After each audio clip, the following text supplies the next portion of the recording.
Hello, welcome to week 2. Last week you did your syllabus and syllabus agreement form, your introductions, you signed up for a remind, and hopefully did that office hours survey. If you didn't do the office hours survey, please do that now. If you didn't sign up for a remind, please do that now.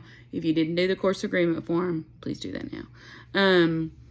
This week we're actually going to start in the book, and we're in chapter 1, and I'm not going to go over chapter 1 in this video. That'll be a different video, but I need you to go ahead and read it early on in the week. We are looking for business opportunities, and that might be in your neighborhood, or you may already be working in a specific niche area, and it may go along with that. You may see a need within the marketplace of something that's not being done. I'll give you a small example. I live in Sherwood. We have absolutely no place for breakfast during the week, except for one restaurant. And it's a town of, I don't know, I think there's 35,000 people that live here. And we're connected to North Little Rock, so, it takes me 3 minutes to go get breakfast in North Little Rock. But, from just the area that I live in, there is one restaurant outside of fast food that has breakfast. And so I think there's a huge need for something along those lines that could address that. I'm not intending on opening a restaurant, but I can see it as a huge need in the marketplace of where I live. Is there something in where you live that is maybe an unfulfilled need? Or maybe you are also, let's look at it the opposite way. Maybe you're wanting to open a hair salon, and I'm not picking on anybody wanting to open a hair salon, but let's pretend you want to open a hair salon. And every time you leave your house, you pass 4 hair salons before you even get to where you're going to go.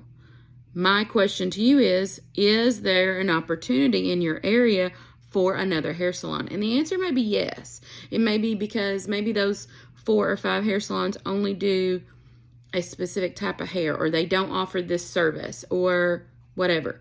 The answer may be yes. What is missing in the marketplace is what I'm wanting you to focus on this week. So read chapter 1. Start paying attention to everything that's missing or is in need in your area or in any area. There will be an article for you to read and another video to watch that kind of digs down and gives you more information. You're going to have a discussion question.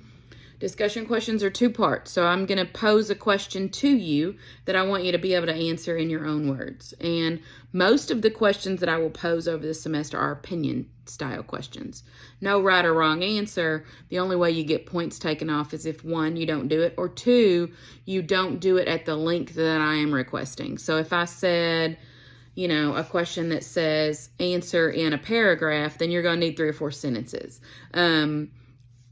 That's it, though. The content that you're responding to is mostly, in a lot of cases, more what your thoughts are or what your opinion is. And so that's step 1.